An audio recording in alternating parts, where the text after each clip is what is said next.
नमस्कार, मैं मनीष शर्मा। न्यूज़ 21 देख रहे हैं आप। यूपी बुलेटिन में आप सभी का स्वागत है। खबरों की शुरुआत करते हैं। खबर आ रही है बदायूं से।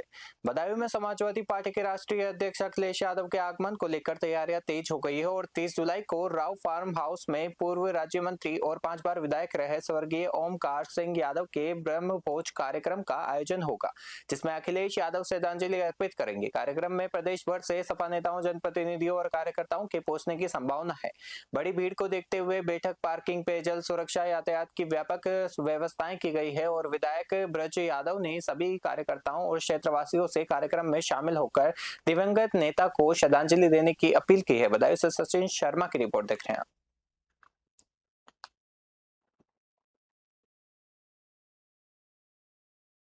मैं सभी साथियों को आपके चैनल से बताना चाहता हूं कि कल समाजवादी पार्टी के राष्ट्रीय अध्यक्ष आदरणीय अखिलेश यादव जी पिताजी की शोक सभा में संवेदना देने आ रहे हैं और उनका पूरा परिवार हम लोगों से, हमारे परिवार से या हमारा परिवार उन लोगों से, व्यक्तिगत हम लोगों के पारिवारिक रिश्ते हैं।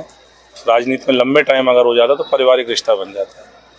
सहसवान के लोगों से और बदायूं जिले के लोगों से जैसे हम लोगों का रिश्ता है, वैसे ही उस परिवार का हमारे साथ है।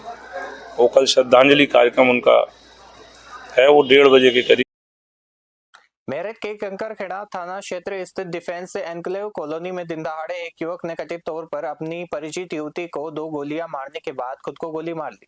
घटना में युवक आदित्य की मौके पर ही मौत हो गई, जबकि गंभीर रूप से घायल अनुष्का का अस्पताल में इलाज चल रहा है। पुलिस के अनुसार दोनों अलग अलग वाहनों से पार्क पहुंचे थे और बातचीत के दौरान विवाद हो गया और सूचना पर पहुंची पुलिस मौके पर पहुंचकर घायल युवती को अस्पताल भेजा और घटनास्थल से हथियार बरामद कर जांच शुरू की। फोरेंसिक टीम ने साक्ष्य जुटाए हैं और तथा सीसीटीवी फुटेज खंगाल दी जा रही है और प्रारंभिक जांच में मामला प्रेम प्रसंग और आपसी विवाद से जुड़ा माना जा रहा है। हालांकि पुलिस सभी पहलुओं की जांच कर रही है। मेरठ से मोहसिन खान की रिपोर्ट देख रहे हैं।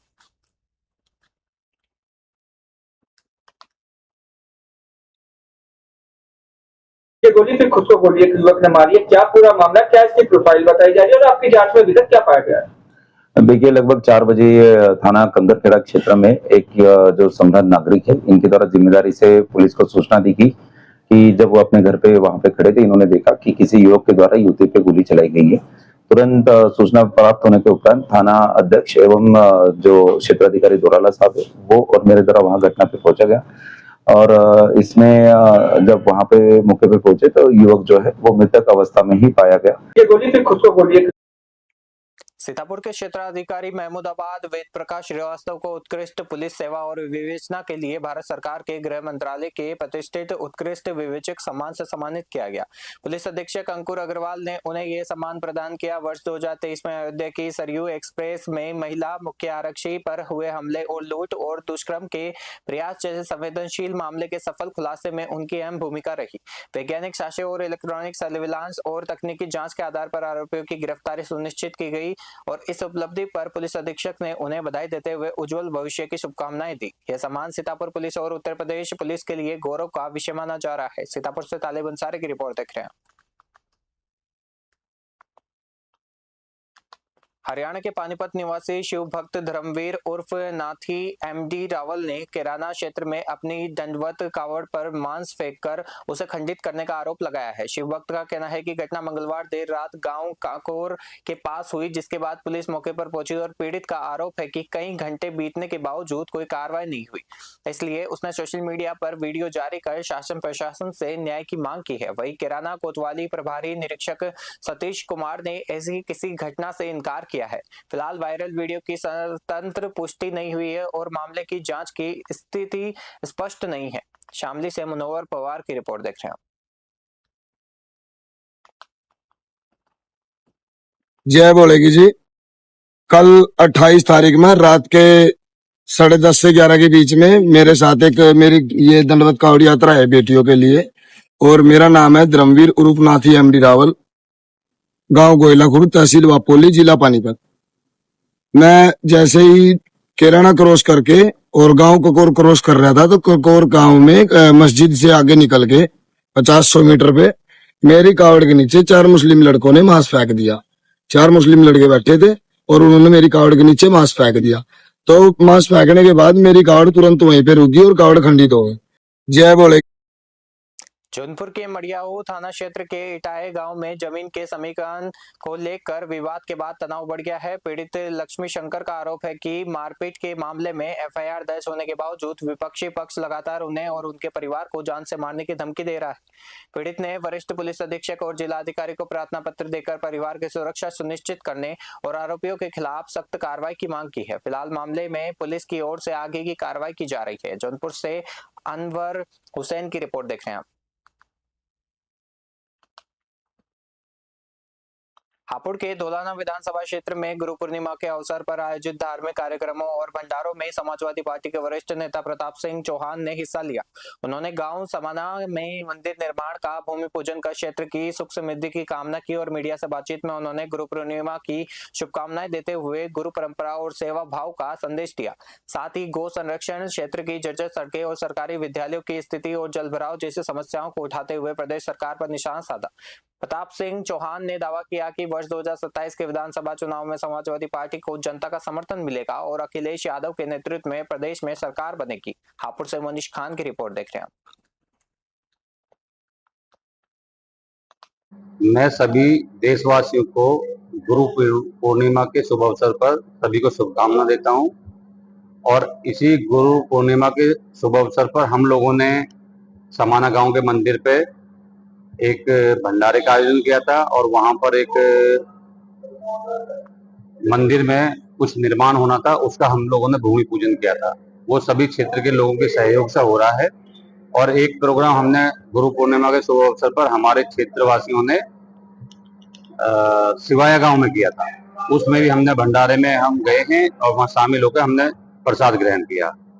मैं सभी देशवासियों को मेरठ में कावड़ यात्रा शुरू होने से पहले अखिलेश भारतीय हिंदू सुरक्षा संगठन ने 30 जुलाई से कावड़ मार्ग पर पड़ने वाली दुकानों की जांच अभियान चलाने का ऐलान किया है।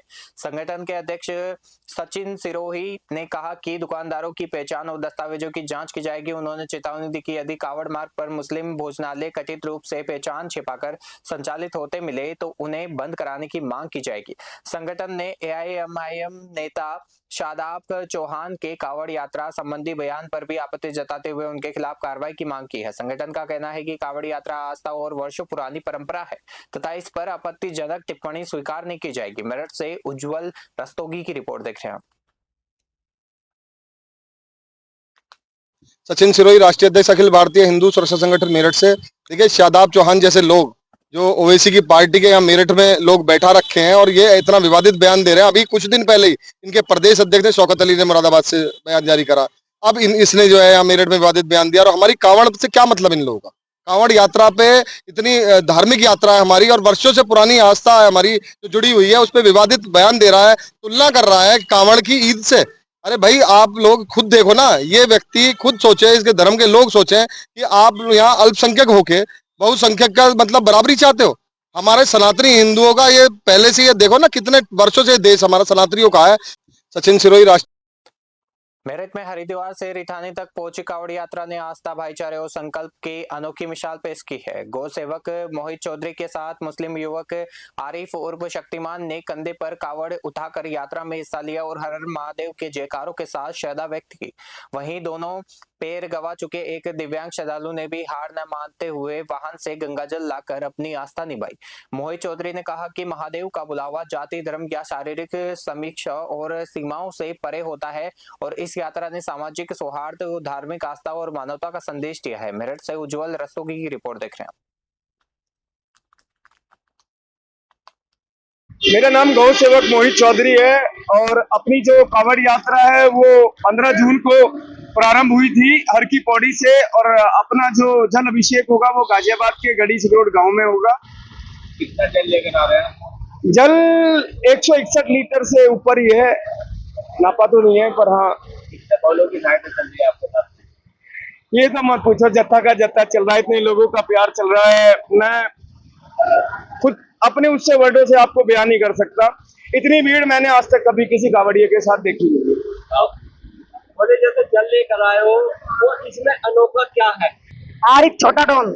आरिफ छोटा डॉन, कहाँ जा रहे हो? कहाँ जा रहे हो? हम हरिद्वार से आ रहे हैं और बड़ौद जाएंगे। ये तो बड़ौद। हाँ। एकदम मजा आ रहा जी। फुल इंतजाम में धरा अब क्या कहते हैं आपने ना कुछ परेशानी नहीं है। ये ट्रैक है शक्तिमान की सुपर पावर, इसका पैर का और पावर आता भाई। आज आप शक्तिमान बने हुए हैं। आज आपके कुछ मनोकामना भी है इसमें? हमारी कोई मनोकामना नहीं, हम सब मजे में भैया और बापा का क्या हुआ सब कुछ है।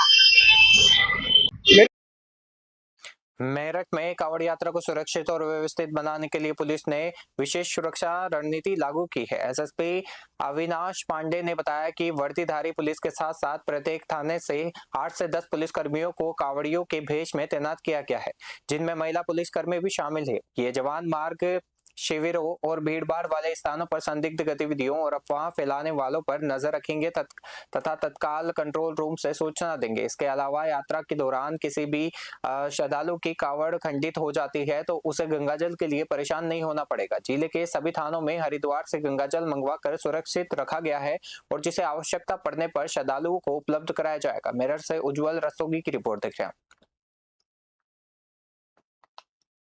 मेरठ के कंकरखेड़ा थाना क्षेत्र से एक सनसनीखेज घटना में युवक ने पहले एक युवती को गोली मारी और फिर खुद को गोली मार ली। घटना में युवक की मौके पर ही मौत हो गई, जबकि गंभीर रूप से घायल युवती को अस्पताल में भर्ती कराया गया है, जहां उसका उपचार जारी है। सूचना मिलते ही पुलिस मौके पर पहुंची और जांच शुरू कर दी है। पुलिस के अनुसार शुरुआती जांच में मामला आपसी विवाद से जुड़ा हुआ है और हालांकि सभी पहलुओं की गहनता से जांच की जा रही है। पुलिस ने घटनास्थल से साक्ष्य जुटाए हैं और मामले के वास्तविक कारणों का पता लगाने के लिए आगे की कार्रवाई जारी है। मेरठ से प्रद्युम्न दीक्षित की रिपोर्ट देख रहे हैं आप। देखिए, अभी कुछ समय पहले यहाँ पे पीआरबी द्वारा सूचना प्राप्त हुई थी। थाना कंकरखेड़ा क्षेत्र में एक जो युवक है उसके द्वारा गोली चला के किसी युवती पे गोली चलाई गई, साथ ही खुद को भी गोली मारी है। पुलिस ने इसका तुरंत गंभीरता से संज्ञान लेते हुए पुलिस यहाँ मौके पे पहुंची। सीसीटीवी फुटेज जब देखे गए तो उससे ये पाया गया कि ये जो लड़का है जिसकी शिनाख्त आदित्य प्रधान के नाम से हुई है, इसके और इसकी जो साथ में जो लड़की है कि वहाँ मौके पे आते हैं और उसके बाद में दोनों में किसी बात के ऊपर नोकझोंक होती हुई दिखाई दे रही कैमरे में। और उसके पश्चात जो लड़का है इसके द्वारा देखिए, अभी कुछ समय पहले यहाँ पे श्रावण मास के प्रथम दिन वाराणसी स्थित काशी विश्वनाथ मंदिर में शिव भक्तों का जनसैलाब उमड़ पड़ा। सुबह से ही बड़ी संख्या में महिला, पुरुष, बुजुर्ग और बच्चे बाबा विश्वनाथ के दर्शन और जलाभिषेक के लिए कतारबद्ध होकर मंदिर पहुंच रहे हैं। पूरा मंदिर परिसर हर हर महादेव के जयघोष से भक्ति में हो उठा है। श्रद्धालुओं की भारी भीड़ को देखते हुए सुरक्षा के व्यापक इंतजाम किए गए हैं। मंदिर परिसर और आसपास के क्षेत्रों में बड़ी संख्या में पुलिस बल तैनात है और जबकि दर्शन व्यवस्था को सुचारू बनाए रखने के लिए प्रशासन लगातार निगरानी कर रहा है। श्रद्धालु शांतिपूर्वक बाबा विश्वनाथ के दर्शन कर पुण्य लाभ प्राप्त कर रहे हैं। वाराणसी से अखिलेश श्रीवास्तव की रिपोर्ट देख रहे हैं।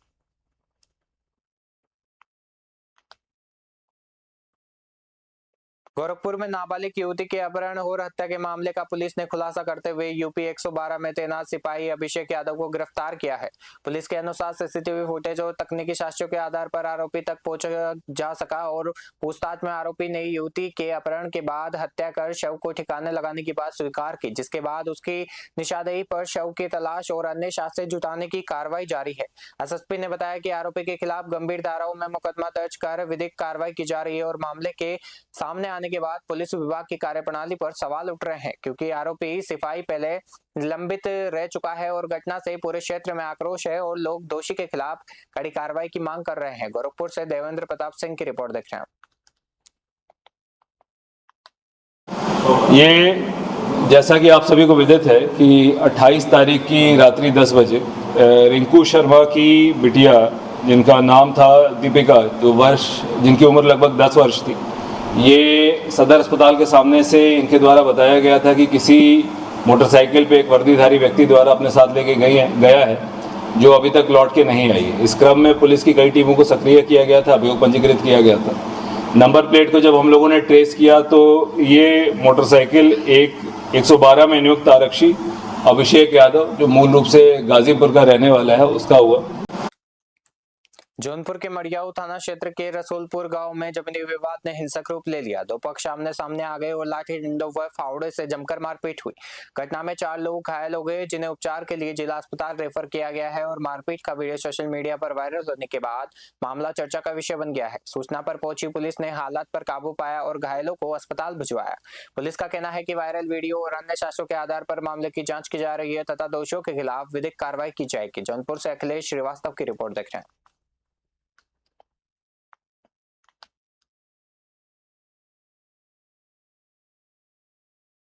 धर्मेंद्र प्रधान के इस्तीफे के बाद भी संसद के दूसरे दिन भी सत्ता पक्ष और विपक्ष के बीच तीखी नोकझोंक जारी रही।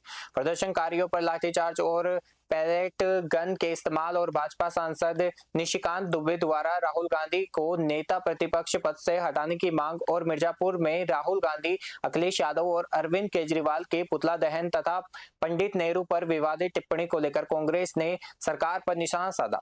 इन सभी मुद्दों पर कांग्रेस की प्रदेश सचिव इमरान खान ने सरकार की कार्यशैली की आलोचना करते हुए विपक्ष के सवालों को उचित बताया। मिर्जापुर से एसएन यादव की रिपोर्ट देख रहे हैं।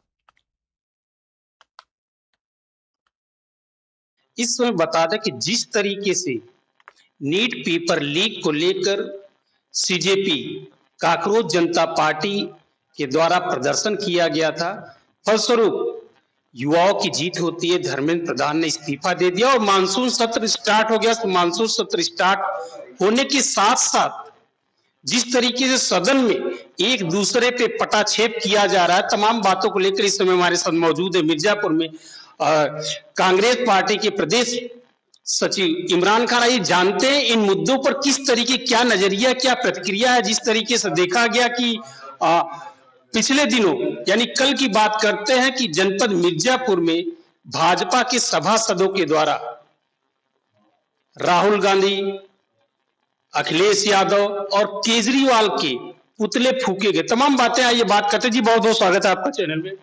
धन्यवाद जी इमरान जी, जिस तरीके से देखा है धर्मेंद्र प्रधान के इस्तीफे के तुरंत बाद कल जनपद मिर्जापुर में भाजपा के सभासदों के द्वारा राहुल गांधी, अखिलेश यादव, केजरीवाल का पुतला फूका गया। क्या कहेंगे, किस तरीके से इस जो कार्य किया गया है भारतीय जनता पार्टी के सभासदों के द्वारा, किस तरीके से देखते हैं?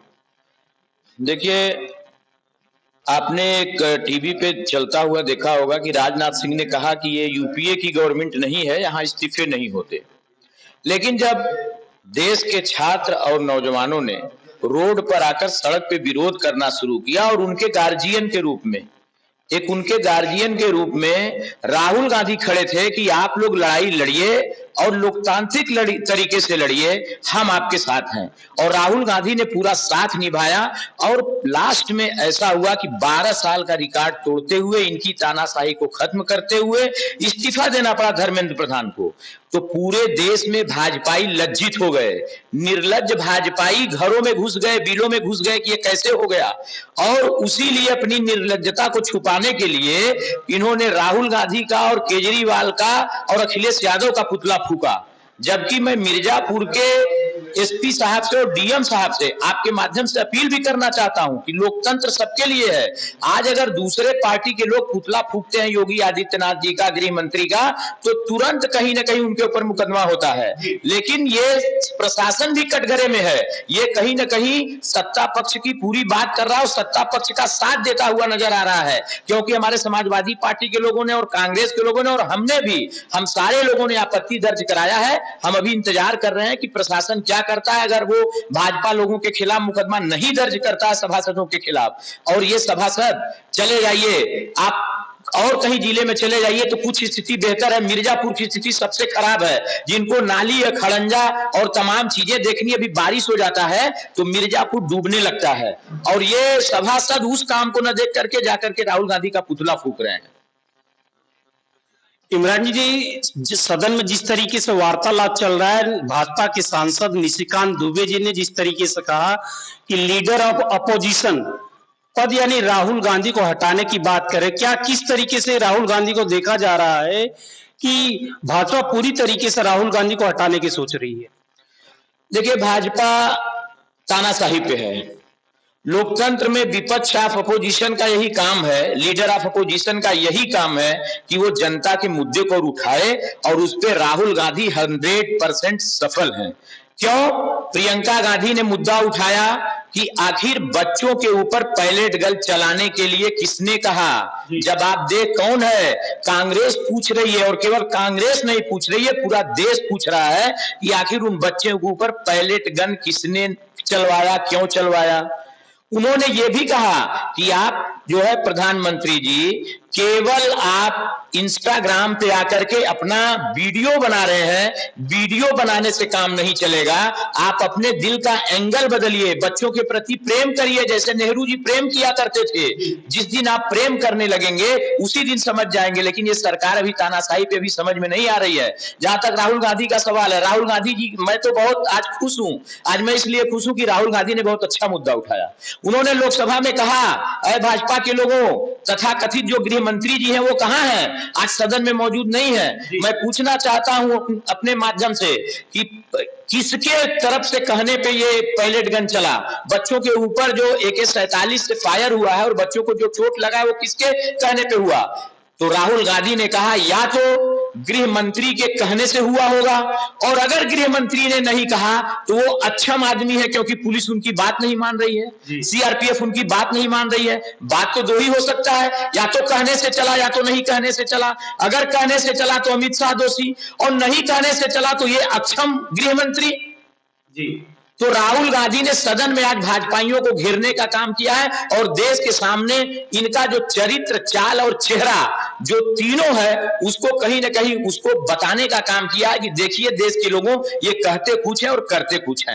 आज राहुल गांधी के 50 मिनट के स्पीच में, 52 मिनट के स्पीच में पूरे लोकसभा में सनसनी फैल गई जब उन्होंने कहा कि आखिर गृह मंत्री कहां है, कौन जवाब देगा इसका जो बच्चों के ऊपर। अरे किसी बच्चे की आंख चली जा रही है, किसी बच्चे के पैर में चोट लग रही है, और आप जो है कि फरहठी का बना करके, बांसों का बना करके, कील गाड़ करके देश के लोगों को मारने का काम कर रहे हैं। लोकतंत्र में कोई आवाज ना उठा पाए, तानाशाही आपकी चलेगी। और प्रियंका गांधी, राहुल गांधी और अखिलेश यादव जब किसी बात का मुद्दा उठाएंगे और वो कहेंगे कि इस पे हमें जवाब चाहिए, तो आप उनका पुतला फूंकने का काम करेंगे। इससे देश नहीं चलेगा, और RSS के विधान से देश नहीं चलने वाला है, देश के संविधान से देश चलेगा। ये देश का संविधान जो अंबेडकर जी ने बनाया, और देश में अभी तो ये कहिए कि धर्मेंद्र प्रधान के इस्तीफे के बीच में प्रधानमंत्री का इस्तीफा भूल गए लोग, वो अपने आप को बचा लिए। एक दिन और देर किए होते तो आज इस देश में ऐतिहासिक निर्णय होता और छात्र और नौजवान प्रधानमंत्री का इस्तीफा मांगते। मेरे साथियों, इमरान जी, एक अंतिम प्रश्न है कि निशिकांत दुबे यही तक नहीं रुके, उन्होंने तो नेहरू जी के ऊपर भी एक विवादित बयान उत्पन्न कर दिया। उस पर क्या कहेंगे? एक बार फिर से नेहरू जी के ऊपर भाजपा के एक सांसद ने जो शब्दावली यूज की है उसके बारे में। देखिए, कांग्रेस की परंपरा रही है, हम लोग गांधी के देश में हैं और गांधी के मानने वाले लोग हैं। हिंसा हम लोग नहीं कर सकते, अहिंसा के पुजारी हैं। वो जो भी कहे, लेकिन गांधी और नेहरू का कोई मुकाबला इस देश में नहीं है। जब हमारे देश के प्रधानमंत्री विदेशों में जाते हैं, निशिकांत दुबे से पूछना चाहिए कि लोग यही कहते हैं कि गांधी के देश से आए हुए हैं। अभी प्रधानमंत्री की अपनी कोई पहचान नहीं है। मेरे देश की पहचान जो विदेशों में होती है गांधी और नेहरू से होती है। यही नेहरू, इलाहाबाद में आप चले जाइए तो इन्होंने अपनी सारी संपत्तियां दान कर दी। ये लोग कहते हैं कि वो अय्याश थे, ये कहते हैं कि उनका कपड़ा धुलने विदेश जाता था। ऐसा कुछ नहीं है। नेहरू और गांधी को पाने में इनके तमाम पसीने छूट जाएंगे, इनके कितने नेता पैदा होंगे और चले जाएंगे, लेकिन उस तरीके का कुछ नहीं कर सकते। हम निशिकांत दुबे जैसे किसी ऐसे शब्द का प्रयोग नहीं करना चाहते। ये भाजपा के लोग हैं। अब आप ये बताइए, चंदा चोरी करके ये सीना जोरी कर रहे हैं, बड़े बड़े लोगों को बचाया जा रहा है। जब हम लोग सवाल उठाते हैं तो लोग पूछते हैं कि आपने चंदा दिया है क्या? क्या जब चंदा दिया जाएगा तभी आदमी बोलेगा? अगर जो चंदा नहीं देगा, सरकार ये बनी हुई है, तो क्या सरकार तानाशाही करेगी? ऐसा कुछ नहीं है। निशिकांत दुबे अपने गिरेबान में झांके। नेहरू और गांधी बहुत ऊपर की चीज है। उनके जैसा बनने में कई पुश्तें लग जाएंगी, कई इनकी पुश्तें खत्म हो जाएंगी, लेकिन ये लोग उस तरीके का नहीं बन पाएंगे। शुक्रिया हमसे बात करने के लिए। तो इस तरीके से आपने देखा कि हमारे साथ मौजूद थे प्रदेश सचिव कांग्रेस के इमरान खान, जिस तरीके से बताया कि राहुल गांधी अखिलेश यादव केजरीवाल के पुतला फूके जाने के संदर्भ में और सदन में चल रही एक दूसरे के ऊपर हमलावर जिस तरीके से विपक्ष और सरकार की बातें हो रही है उनको लेकर पूरी तरीके से एक संसदीय मर्यादा की जो बात कही जा रही है संसद में वो यहाँ देखने को मिल रही है। किसी के ऊपर पटाक्षेप नहीं किया जा रहा, लेकिन भाजपा को उनका आईना दिखाया जा रहा है और आने वाला समय अभी बताएगा कि किस तरीके से सदन में एक दूसरे पर संसदीय मर्यादा का उल्लंघन करते हुए देखा जाता है। यूपी बुलेटिन में फिलहाल के लिए इतना ही। देखते रहिए News 21। नमस्कार।